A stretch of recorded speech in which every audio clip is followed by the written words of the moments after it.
Hello everyone and welcome to instant biology by doctor Neela. आज जिस topic पे हम बात करने वाले हैं वो है रामाचंद्रन प्लॉट। ये बायोकेमिस्ट्री का एक बहुत इंपॉर्टेंट टॉपिक है। हालांकि अभी हमने बायोकेमिस्ट्री की लेक्चर सीरीज शुरू नहीं की है, बट बायोकेमिस्ट्री का एक इंपॉर्टेंट टॉपिक है और बहुत ज्यादा रिक्वेस्टेड था, तो इसलिए हमने इसको पहले ही पढ़ाने के लिए सोचा। तो आज शुरू करते हैं रामाचंद्रन प्लॉट। इसके बारे में जानने के लिए सबसे पहले हमें जो चीज जानने की जरूरत है वो है डाईहीड्रल एंगल क्या होते हैं। ध्यान रखिए, डाईहीड्रल एंगल बोले, चाहे टॉर्शनल एंगल बोले, चाहे कन्फर्मेशनल एंगल बोले, ये सारे के सारे एंगल्स जो हैं वो एक ही है। चाहे मैं डाईहीड्रल बोलूं, चाहे टॉर्शनल बोलूं, चाहे कन्फर्मेशनल बोलूं, ये सारे के सारे एंगल्स जी एक ही हैं। तो पहले इसमें समझने की कोशिश की जाए कि ये एंगल्स होते क्या हैं। डाईहीड्रल एंगल अगर मैं कह रहा हूं तो वो क्या होता है। तो याद रखिए कि ये एक ऐसा एंगल है कि जो दो प्लेन्स के बीच में होता है। दो प्लेन मतलब क्या हो गया, अगर सपोज करिए ये एक प्लेन है, ये देखिए ये एक प्लेन है, ये दूसरा प्लेन है, इसके बीच का एंगल जो है यही आपका कन्फर्मेशनल एंगल या टॉर्शनल एंगल कहलाता है। अगर मैं इसको और बेहतर ढंग से देखूं तो सपोज करिए ये एक पेन है, ये एक प्लेन है, ये एक दूसरा प्लेन है, इसके बीच का ये एंगल बिल्कुल जीरो है, ये बढ़ाते जाइए ये बढ़ता जा रहा है। सेम वे में दो प्लेन, अगर मैं इसको ऐसे करूं तो ये देखिए ये एंगल बढ़ता चला जा रहा है, तो ये भी आपका टॉर्शनल एंगल है। या आप और बेहतर ढंग से, अगर किताब है आपके पास, बुक है, बुक को खोलिए तो ये बुक का एक साइड जो है वो एक प्लेन हो गया, एक साइड एक प्लेन हो गया।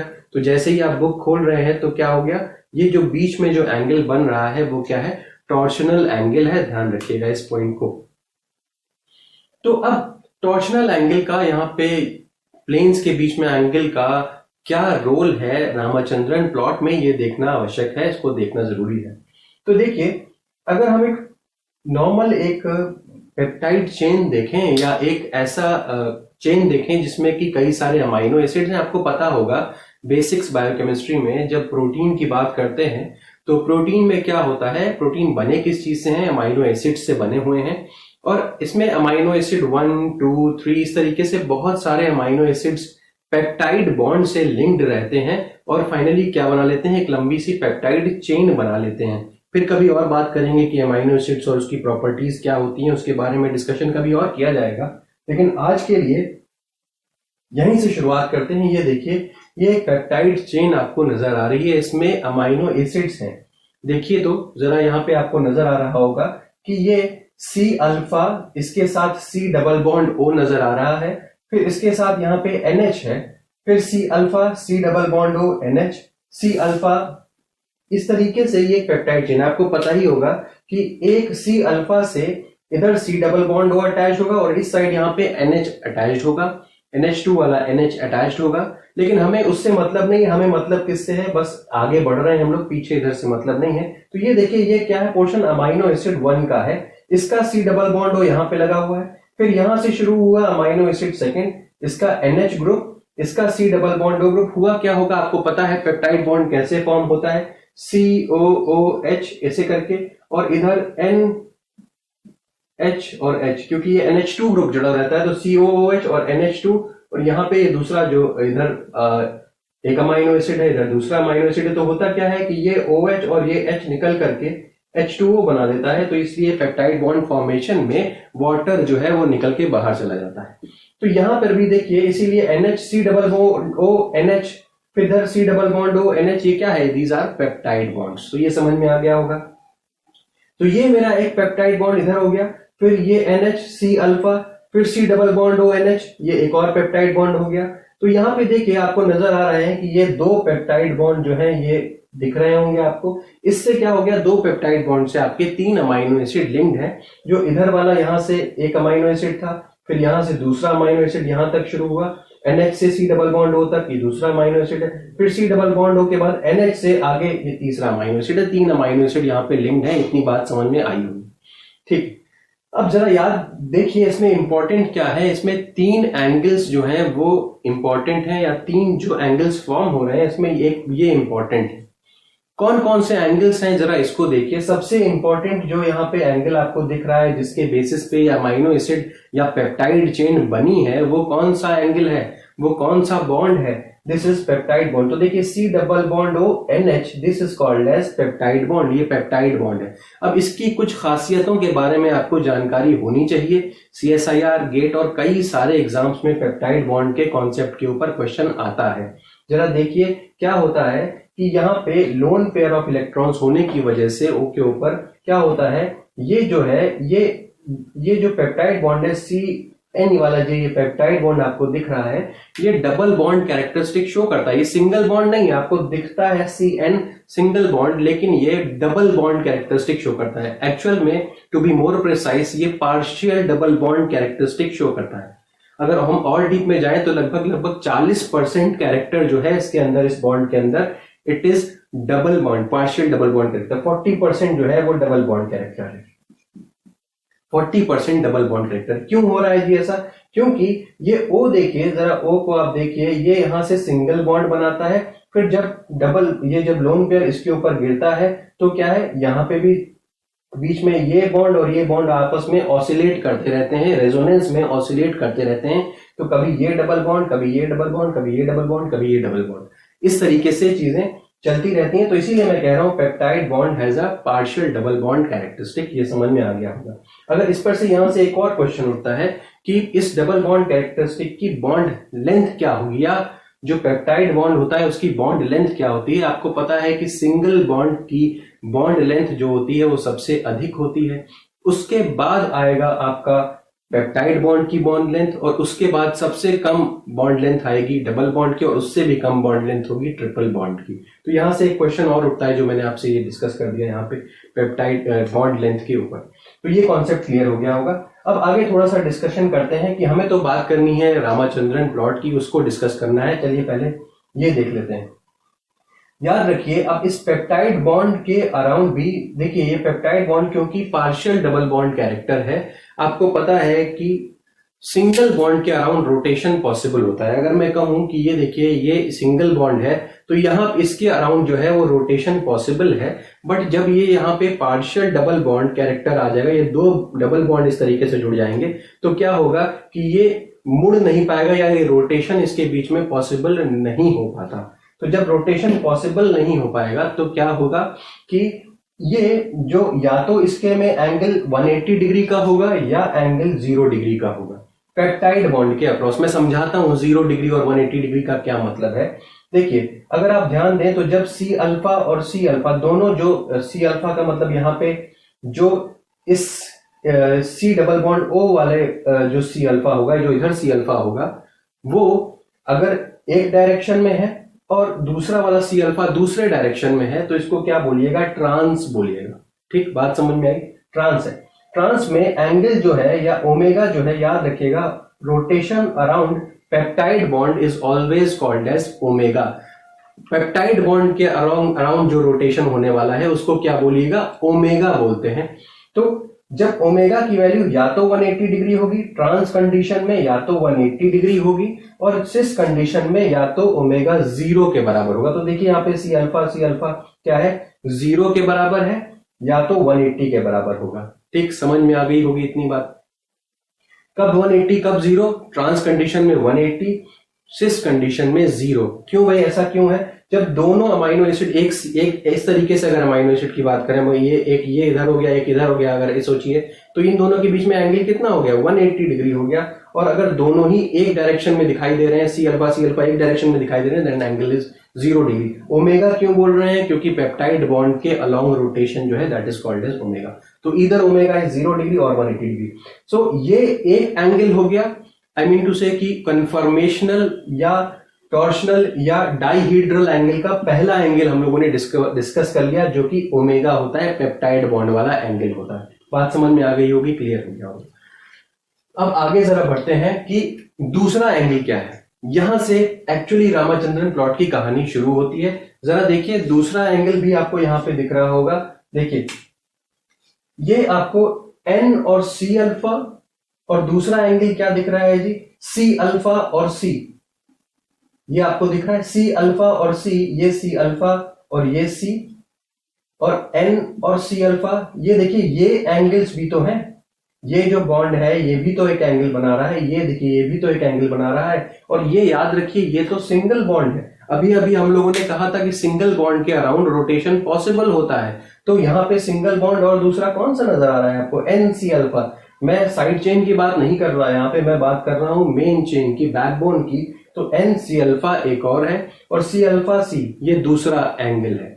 तो याद रखिए C अल्फा और C के बीच में एंगल को साई बोलते हैं। अब अगर आप इसको याद रखना चाहें तो कैसे याद रखेंगे, C अल्फा C और नाम प्रोनाउंस करिए साई, तो तीनों में ही क्या है, सा शब्द आ रहा है, तो याद रखिए C अल्फा C भी को साई बोलेंगे, और इसके उल्टा NC अल्फा के बीच में एंगल को फाई बोलेंगे। C अल्फा C को साई, NC अल्फा को फाई बोलेंगे। तो ये दोनों भी तो एंगल हैं। अगर ओमेगा के बारे में डिस्कस कर लिया है तो C अल्फा C और NC अल्फा को भी डिस्कस कर लेते हैं। यहाँ पे जरा समझिए कि साई जो है ये इसका सिंबल याद रखिएगा, ये है त्रिशूल टाइप का बना हुआ है, साई का सिंबल ये है, फाई का सिंबल ये आपको पता ही है इस तरीके का होता है। तो यहां मैंने बताया C अल्फा C को अगेन साई बोला जाएगा, ये हो गया आपका साई, और NC अल्फा को आप फाई बोलेंगे। ये एंगल जो है ये +180 से -180 के बीच में पॉसिबल है, कुछ भी हो सकता है, +180 से -180 के बीच में पॉसिबल है। अलग अलग टाइप के सेकेंडरी स्ट्रक्चर में ये एंगल जो होते हैं वो अलग अलग देखने मिलते हैं। तो इतना समझ में आया होगा। किस कंडीशन में कौन सा एंगल होगा ये जानना जरूरी है, और यही हमें रामाचंद्रन प्लॉट बताता भी है। तो देखिए क्यों सारे एंगल पॉसिबल नहीं है ये भी समझना जरूरी है। देखिए अगर आप एक छोटा सा एग्जांपल ले लें कि अगर आस पड़ोस में साइड चेन में बहुत ज्यादा बल्की ग्रुप लगे हुए हैं तो क्या होगा, एंगल क्या बनाना पड़ेगा, हम बहुत ज्यादा फैल करके नहीं चल सकते, या बहुत ज्यादा एंगल जो होगा वाइड नहीं हो सकता। सोचिए जरा कि आपके साइड चेन में बहुत बल्की सा ग्रुप लगा हुआ है, तो आपकी जो मेन चेन जो ये बैकबोन है उसमें NC अल्फा और C अल्फा C के एंगल्स बहुत ज्यादा वाइड नहीं हो सकते। क्यों? क्योंकि वो आपस में इनिबिशन शो करने लगेंगे, स्टेरिक इंटरफेरेंस होगा किसके किसके बीच में, पॉलीपेप्टाइड की बैकबोन में और साइड चेन में स्टेरिक हिंड्रेंस होने लगेगा। अब जरा आप सोचिए कि अगर मैं किसी बहुत ही पॉपुलेटेड जगह में, जैसे मैं दिल्ली की बात करूं, राजीव चौक पे अगर मैं जाना चाहूं, आगे बढ़ना चाहूं, तो क्या अगर मैं हाथ ऐसे फैला के चलने लगूं तो क्या मैं आगे बढ़ पाऊंगा? राजीव चौक की बात कर रहा हूं, याद रखिएगा। ऐसे हाथ फैला के चलना चाहूं तो मैं चल पाऊंगा? नहीं साहब, मुझे ऐसे करके चलना पड़ेगा, बिल्कुल एकदम स्ट्रेट हाथ रख करके, तब मैं निकल पाऊंगा मेट्रो के स्टेशन से। तो यही चीज यहाँ पे मैं बताना चाह रहा हूं कि ये एंगल का ध्यान रखना इसलिए जरूरी है कि NC अल्फा और C अल्फा C जो है यही डिसाइड करेगा कि पेप्टाइड का स्ट्रक्चर कैसा होगा। अगर बल्कि ग्रुप लगा हुआ है तो आप, ऐसा नहीं है कि बहुत बड़ा एंगल ले सकते हैं, छोटा एंगल लेना पड़ेगा। चलिए ये कहानी समझ में आई होगी। अब इसी को बताने के लिए कि कौन सा एंगल सेकेंडरी स्ट्रक्चर में, कौन सा एंगल पॉसिबल है, कौन सा एंगल नहीं पॉसिबल है, वही बताने के लिए रामाचंद्रन, GD रामाचंद्रन ने एक प्लॉट दिया था जिसको हम लोग रामाचंद्रन प्लॉट बोलते हैं। ठीक, तो ये समझ में आ गया हम। अब जैसा मैंने बताया कि सभी एंगल्स पॉसिबल नहीं है, मैं बार बार सेकेंडरी स्ट्रक्चर का नाम ले रहा हूं। सेकेंडरी स्ट्रक्चर मुझे उम्मीद है कि आपको पता होगा, पढ़ा होगा आपने। सेकेंडरी स्ट्रक्चर जो होते हैं वो अल्फा हेलिक्स हो सकता है, राइट हैंडेड अल्फा हेलिक्स। अब देखिए अल्फा हेलिक्स में भी दो चीजें आती हैं, right handed alpha helix, left handed alpha helix. Beta sheet में भी दो चीजें आती हैं, पैरेलल और एंटी पैरेलल। ठीक है, तो ये आपको पता होना चाहिए भाई कि सेकेंडरी स्ट्रक्चर, किस सेकेंडरी स्ट्रक्चर में कौन सा सेकेंडरी स्ट्रक्चर रामाचंद्रन प्लॉट के किस एरिया में आता है। बहुत इंपॉर्टेंट है, और CSIR के लिए पॉइंट ऑफ व्यू में ये जरूर पूछा जाता है कि कौन सा सेकेंडरी स्ट्रक्चर जो है वो किस क्वाड्रेंट में पाया जाएगा, कौन सा एंगल पाया जाएगा। तो ये सारे सवाल बहुत कॉमन है, कई बार आ भी चुके हैं, तो मेरी बात ध्यान से सुनेंगे तो आपको हमेशा के लिए याद हो जाएगा। तो चलिए, ये कौन कौन से एंगल्स जो है उनका हम लोग यहां पे देखेंगे कि फाई और साई जो एंगल्स हैं वो किस क्वाड्रेंट में, उनका साइन क्या होता है, प्लस या माइनस। और साथ साथ में देखेंगे कि right handed alpha helix, left handed alpha helix, anti parallel beta sheet और पैरेलल बीटा शीट में साई और फाई एंगल्स होते क्या क्या हैं, ये भी बहुत इंपॉर्टेंट है, इसको जरा देखते हैं। तो अगर याद रखिए राइट हैंडेड अल्फा हेलिक्स की बात करें, सबसे पहले तो ये इसको समझिए, ये आपका एक रामाचंद्रन प्लॉट है, रामाचंद्रन प्लॉट है। अब जरा देखिए कि ये इसमें आपको 4 क्वाड्रेंट नजर आ रहे होंगे। पहला क्वाड्रेंट हम इसको मान लेते हैं फर्स्ट, इसको मान लीजिए फर्स्ट क्वाड्रेंट, इसको सेकंड मान लीजिए, इसको थर्ड मान लीजिए, इसको फोर्थ मान लीजिए। फर्स्ट, सेकंड, थर्ड, फोर्थ, ठीक है। अब जरा समझने का प्रयास करिए, इसको दूसरा नाम क्या दे सकते हैं जी? ये लोअर लेफ्ट क्वाड्रेंट है, समझ में आ रहा होगा। ये क्या है? लेफ्ट में है और लोअर रीजन में है, इसको लोअर लेफ्ट कह सकते हैं, लोअर लेफ्ट। इसको क्या कह सकते हैं? अपर लेफ्ट कह सकते हैं, यूएल। इसको क्या कह सकते हैं? अपर राइट कह सकते हैं, यूआर। और इसको क्या कह सकते हैं? लोअर राइट कह सकते हैं, एलआर। तो इतनी चीज जरूर क्लियर हो गई होगी।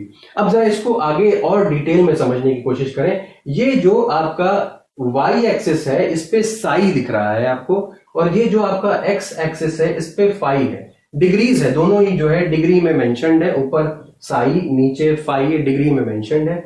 बीच में जो ये लाइन गई हुई है, ये जीरो की लाइन है, याद रखिएगा, दिस इज जीरो की लाइन। अब इसके ऊपर अगर है तो पॉजिटिव है, इसके नीचे अगर है तो नेगेटिव है। सेम वे में इस जीरो की लाइन के दाहिने तरफ राइट हैंड साइड पे पॉजिटिव, लेफ्ट हैंड साइड पे नेगेटिव। नंबर लाइन का कॉन्सेप्ट आप सबको जरूर क्लियर होगा इस लेवल पे, मुझे उतनी उम्मीद है। चलिए अब जरा बात करें कि कौन सा सेकेंडरी स्ट्रक्चर किस रीजन में पाए जाते हैं। तो ध्यान रखिएगा कि फर्स्ट क्वाड्रेंट या लोअर लेफ्ट वाले में आपका हमेशा राइट हैंडेड अल्फा हेलिक्स पाया जाएगा, राइट हैंडेड अल्फा हेलिक्स। अब जरा देखिए, राइट हैंडेड अल्फा हेलिक्स में अगर हम साई और फाई दोनों की वैल्यूज समझना चाहें तो कितनी वैल्यूज हैं? साई की वैल्यू क्या है और फाई की वैल्यू क्या है? जरा देखिए तो साई की वैल्यू यहां पे क्या है, साई की वैल्यू क्या है? इस क्वाड्रेंट में जरा गौर करिएगा, साई की वैल्यू क्या है? माइनस में है। और फाई की वैल्यू क्या है? वो भी जीरो के इधर है, ये भी माइनस में है, क्योंकि इधर माइनस आ रहा है, इधर प्लस जा रहा है। तो साई की वैल्यू भी माइनस में है और फाई की वैल्यू भी माइनस में, दोनों माइनस में। जरा देखिए तो वही चीज मैंने यहां पे लिखी हुई है, राइट हैंडेड अल्फा हेलिक्स में साई और फाई दोनों ही माइनस हैं, both are negative, both negative है, दोनों ही एंगल नेगेटिव है, क्योंकि इस क्वाड्रेंट में फाई की वैल्यू भी नेगेटिव, साई की वैल्यू भी नेगेटिव। ठीक जी।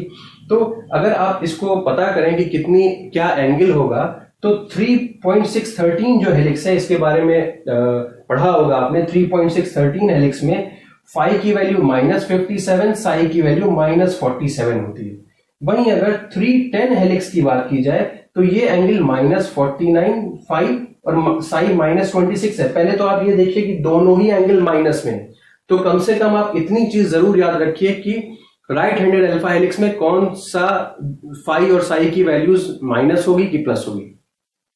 तो ये आपको समझ में आ गया कि राइट हैंडेड में दोनों ही वैल्यूज नेगेटिव में होंगी, ये तो कंफर्म हो गया। अब कितनी होगी ये अगर आप याद कर लें, देखिए इसको समझने का एक और तरीका, 3.613 का मतलब क्या हो, 13 मतलब क्या है, ये नंबर ऑफ एटम्स है, और 3.6 मतलब अमाइनो एसिड के रेजिड्यूज हैं। 3 क्या है, अमाइनो एसिड के रेजिड्यूज अगेन, और 10 क्या है, नंबर है। अब देखिए जरा इसमें 310 का मतलब क्या हो गया, नंबर ऑफ एटम्स जो है वो ज्यादा इन्वॉल्व है, सॉरी नंबर ऑफ एटम्स यहाँ पे 10 जो है वो कम इन्वॉल्व है एज कंपेयर टू 13 जो है, देख सकते हैं 10 जो है वो कम है 13 से। इसीलिए क्या है यहाँ पे देखिए ये आपस में कंस्ट्रिक्टेड है, जुड़ा हुआ है, नजदीक है, तो इसीलिए ये देखिए एंगल जो है इसके कंपैरिजन में कम है। इतना समझ सकते होंगे, देखिए थोड़ा दिमाग लगाएंगे तो बिल्कुल क्लियर हो जाएगा। 5 देखिए यहाँ -57 था, यहाँ -49 है। क्यों? क्योंकि यहाँ पे नंबर ऑफ एंगल्स, जो नंबर ऑफ एटम्स इन्वॉल्व है, जो दूरी है वो कम हो गई, -47 -49, सॉरी -57 के कंपैरिजन में यहाँ -49 है, साई -47 था, यहाँ पे -26 है। ये क्लियर हो गया होगा। आइए अब लेफ्ट हैंडेड अल्फा हेलिक्स के बारे में बात करते हैं। लेफ्ट हैंडेड अल्फा हेलिक्स हम कहाँ कह रहे हैं जी? लेफ्ट हैंडेड अल्फा हेलिक्स हमने कहा कि थर्ड क्वाड्रेंट में पाया जाता है, थर्ड क्वाड्रेंट में। अब जरा देखिए थर्ड क्वाड्रेंट की अगर मैं बात करूं तो ये अपर राइट रीजन में पाया जा रहा है। अगर आप देखें फाई और साई की वैल्यू यहाँ पे कितनी होगी, फाई की वैल्यू ये 0 से ऊपर है, सॉरी साई की वैल्यू यहाँ पे 0 से ऊपर है तो ये पॉजिटिव होगी, और ये भी फाई की वैल्यू क्या होगी, 0 से राइट हैंड साइड पे, तो ये भी पॉजिटिव होगी। इसीलिए मैंने यहाँ पे लिख रखा है लेफ्ट हैंडेड अल्फा हेलिक्स में phi is also positive +57, psi is also positive +47। तो याद रखना क्या है, लेफ्ट हैंडेड अल्फा हेलिक्स में दोनों ही पॉजिटिव वैल्यू आएगी। देखिए जस्ट उल्टा हो गया, 3.613 के जस्ट उल्टा हो गया, फिर -57 था तो ये +57, -47 था तो ये +47 हो गया। इतना बिल्कुल क्लियर हो गया होगा। तो ये कॉन्सेप्ट हो गया लेफ्ट हैंडेड अल्फा हेलिक्स का। आइए अब बात करें एंटी पैरेलल बीटा शीट के बारे में। एंटी पैरेलल बीटा शीट क्या होती है? देखिए, ये आपका जो ये क्वाड्रेंट है, ये क्वाड्रेंट नंबर 2 और अपर लेफ्ट रीजन में है, ये क्वाड्रेंट क्या है? This is anti parallel. यहाँ पे एंटी पैरेलल और पैरेलल दोनों तरीके के बीटा शीट पाए जाएंगे। ठीक, एंटी पैरेलल और पैरेलल दोनों तरीके के बीटा शीट पाए जाएंगे। अब जरा आप देखिए इसके बारे में अगर मैं कहूं, ये क्या है? ये तो पॉजिटिव है, 0 से ऊपर जा रहा है, फाई की वैल्यू पॉजिटिव है, बट साई की वैल्यू देखिए क्या है? नेगेटिव है।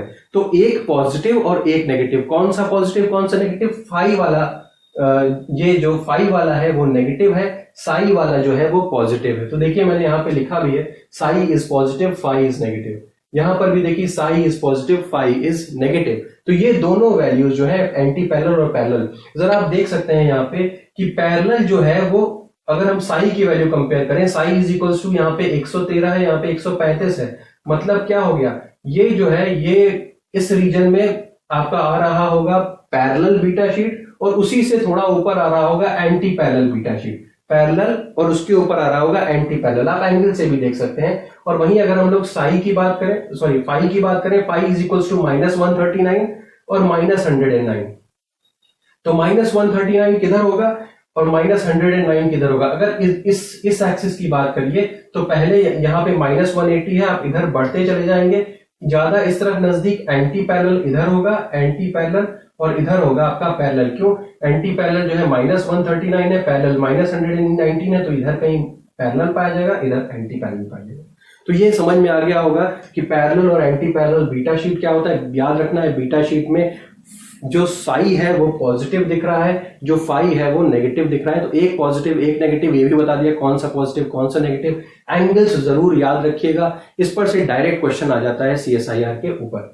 चलिए अब थोड़ा सा और आगे बढ़ते हैं कि ये जो पोर्शन है, जो व्हाइट वाले पोर्शन, जो मैंने सर्किल कर रखा है, जो रीजन सर्किल कर रखे हैं, और उसके अंदर भी जो रीजन और सर्किल कर रखे हैं, वो मैक्सिमम ऐसे रीजन है जो अलाउड है। यानी कि जहां पे राइट हैंडेड रीजन या राइट हैंडेड अल्फा हेलिक्स पाया जाएगा, इसके अंदर लेफ्ट हैंडेड अल्फा हेलिक्स पाया जाएगा।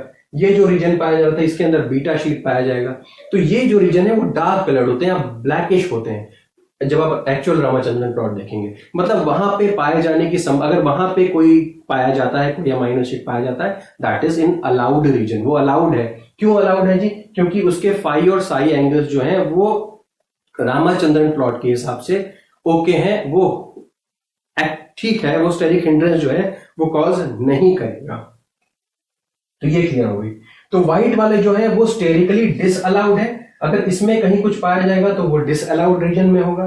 ग्लाइसिन जो है वो याद रखिएगा हमेशा अलाउड होता है। क्यों अलाउड होगा जी? क्योंकि ग्लाइसिन के पास अपनी कोई साइड चेन होती ही नहीं है। उसके आर ग्रुप पे H पाया जाता है। आपको पता होगा आर ग्रुप पे H पाया जाएगा तो कोई भी ऐसा कोई उसके पास साइड चेन है ही नहीं जिसकी वजह से कोई स्टेरिक हिंड्रेंस होगा। तो इसलिए ग्लाइसिन हमेशा अलाउड रहेगा। डार्क रीजन जो है वो अलाउड होगा या लोअर एनर्जी पे अलाउड तभी होगा जी जब लोअर एनर्जी पे। आपको पता है प्रोटीन का स्ट्रक्चर तभी सबसे ज्यादा स्टेबल होगा जब वो अपने लोएस्ट एनर्जी पे होगा। जितना ज्यादा कम एनर्जी उतना ज्यादा अच्छा स्ट्रक्चर। तो लो एनर्जी होगा, अलाउड होगा।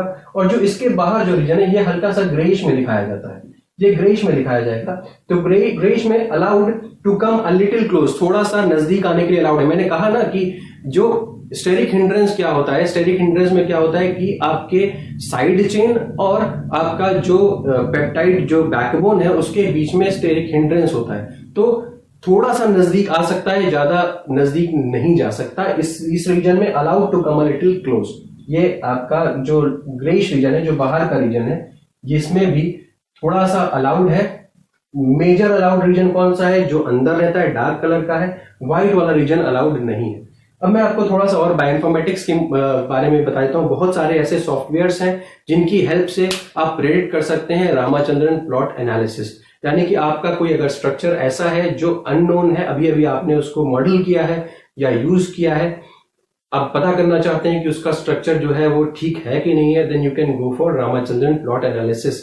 उससे आप पता कर सकते हैं कि आपका स्ट्रक्चर कितना सही है। तो उसके लिए बहुत सारे सॉफ्टवेयर्स हैं, जैसे एक रैमपेज है, उसका यूज करके आप पता लगा सकते हैं कि कितना % रेजिड्यूज आपके अलाउड रीजन में है, कितना डिसअलाउड रीजन में है, तो ये आपको पूरी इंफॉर्मेशन मैंने दे दी। तो ये था मेरी तरफ से रामाचंद्रन प्लॉट के बारे में पूरी जानकारी। उम्मीद करता हूँ कि ये लेक्चर आपको पसंद आया होगा और आपके डाउट्स जो है वो क्लियर हुए होंगे। अगर ये लेक्चर पसंद आया है तो इसे प्लीज लाइक करिए और मेरे चैनल को सब्सक्राइब करिए। अब आप हमारे साथ टेलीग्राम के माध्यम से भी जुड़ सकते हैं और नई नई इंफॉर्मेशन को समझ सकते हैं। तो thank you so much, have a great day.